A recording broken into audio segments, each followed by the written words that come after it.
पहला ब्लॉग है। आप सभी का स्वागत है मेरा पहला ब्लॉग पे। अगर वीडियो पसंद आए तो लाइक कीजिएगा। और आज मैं दिखाने जा रहा हूँ कि हम अपने गांव आए हुए हैं और गांव में खेत घूमने आए हुए हैं। कैसा है सुबह का नज़ारा देख लीजिए, कितना अच्छा मौसम है।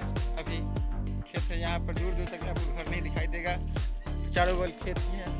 इधर मेरा अपना खेत है।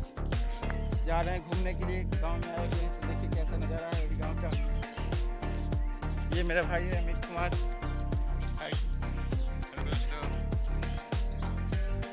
आइए देखते हैं कैसा नज़ारा है।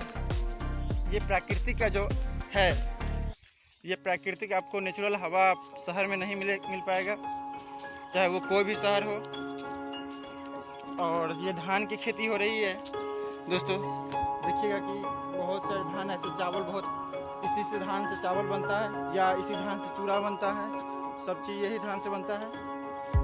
और ये मुख्य खाद्यान्न फसल है, बिहार का ही नहीं अपितु भारत का मुख्य खाद्यान्न फसल भारत का है। और बिहार का चावल का कटोरा किसे कहा जाता है, कौन सा जिला का, वो बताइएगा। वो रोहतास को कहा जाता है। और भारत का चावल का कटोरा किसे कहा जाता है, वो कहा जाता है आपको छत्तीसगढ़। दोस्तों धान के बारे में एक और रोचक बात बताएंगे हम आपको। धान से कौन सा गैस निकलती है वो आप बताइए, अगर है मालूम तो बताइए। बहुत आशा करता हूँ कि आप लोग बता दिए होंगे। और धान से मीथेन गैस निकलती है, जिसे मार्स गैस भी कहते हैं। और जितना भी सड़े गले पदार्थ होते हैं उस सभी से मीथेन गैस निकलती है। और धान की खेती आज से नहीं अपितु बहुत पहले से किया जा चुका है। धान के साक्ष्य कोल्डिवा से भी मिला है। दोस्तों ये मेरा ब्लॉग है, अगर कुछ इसमें गलती हो तो कमेंट में कीजिएगा, क्योंकि मेरा फर्स्ट ब्लॉग है ये। ब्लॉग बनाना तो आता नहीं है, लेकिन फर्स्ट ब्लॉग प्रयास कर रहा हूँ कि आप लोग को अच्छा लगे।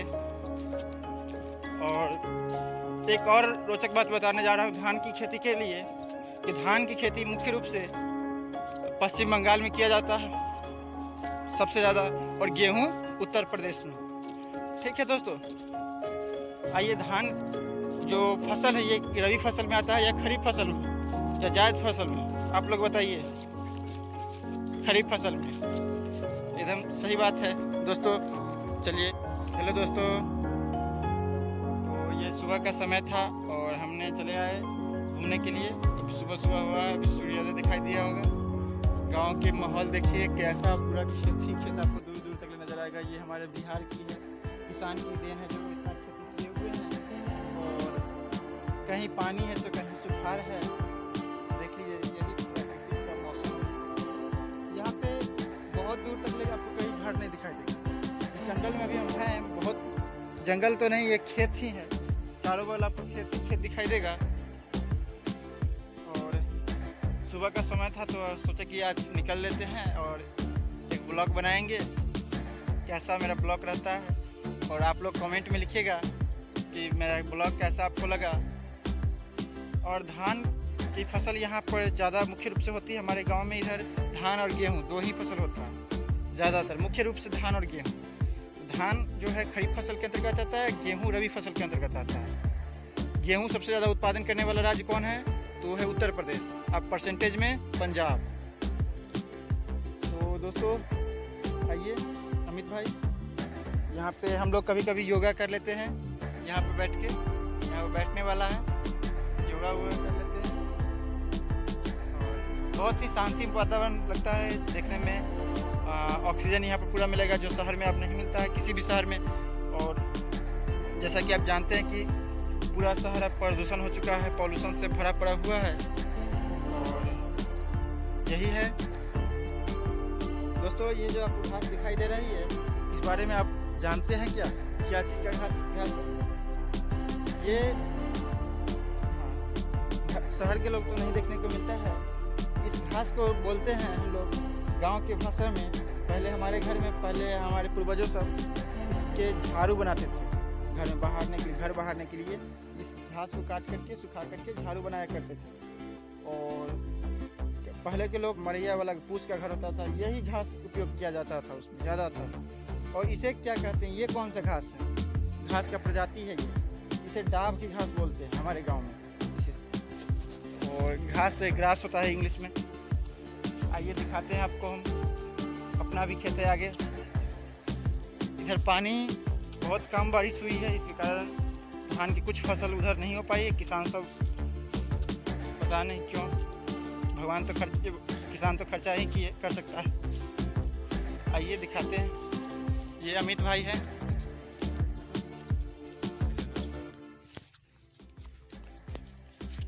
एक सूर्य उदय देखिए यहाँ पे हमारे गांव में, वो दिखाई दे रहा होगा।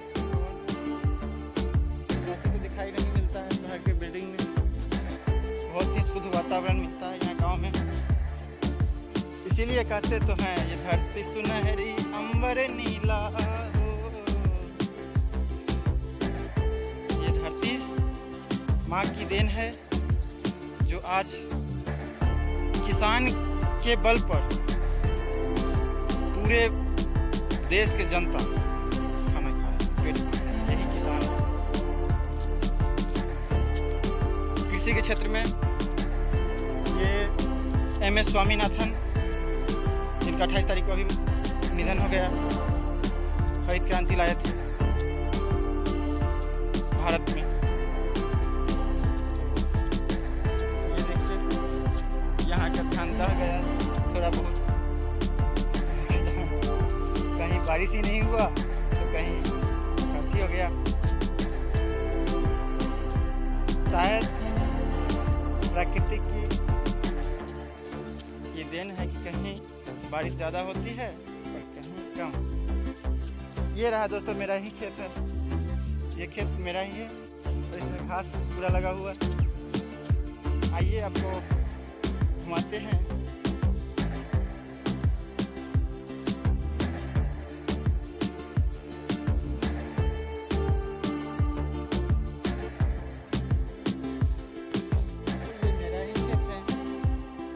खेत अभी पड़ता ही छोड़ दिया है किसान ने दिया गया है, ये खेत पड़ता ही छोड़ दिया है क्योंकि बारिश ही नहीं हुआ है। और कुछ किसान तो खेती किए हैं, कुछ जो किए हैं उनका भी नहीं होना है, क्योंकि उनका भी देख रहे हैं कि पानी के कारण बहुत सारे खेत में दरार फट चुकी है। और ये सुबह का मौसम है, बहुत अच्छा लगता है। आज योगा वोगा कर करके लौट रहे हैं। आप लोग भी कीजिए, सुबह सुबह योगा कीजिए। और गांव का ये नज़ारा देखिए, क्योंकि गांव का नज़ारा देखना बहुत असंभव हो चुका है लोग को देखने के लिए। लोग शहर के ही देख तो अथी में रह जाते हैं। कहा जाता है कि शहर का ये दादाजी होता है गांव वाला, कि एक जो शहर है वो एक समय में गांव था, वही आज शहर बसा, मतलब पूर्वज है गांव, समझे। आइए देखते हैं कि क्या मेरे गांव में। ये हम लोग सोचते होंगे कि आपका गांव क्या है। ये गांव मेरा उत्तरी बिहार साइड में पड़ता है। पटना से ये 140 किलोमीटर दूरी पर मेरा गांव है। 140 से 50 किलोमीटर होगा दूरी। बिहार की राजधानी पटना से 140 किलोमीटर दूरी पर ये मेरा गांव। 140 से 45 किलोमीटर या 50 जो 2-4 किलोमीटर हाईवे आइएगा तो घूम जाएगा। उत्तरी बिहार में मेरा गांव है।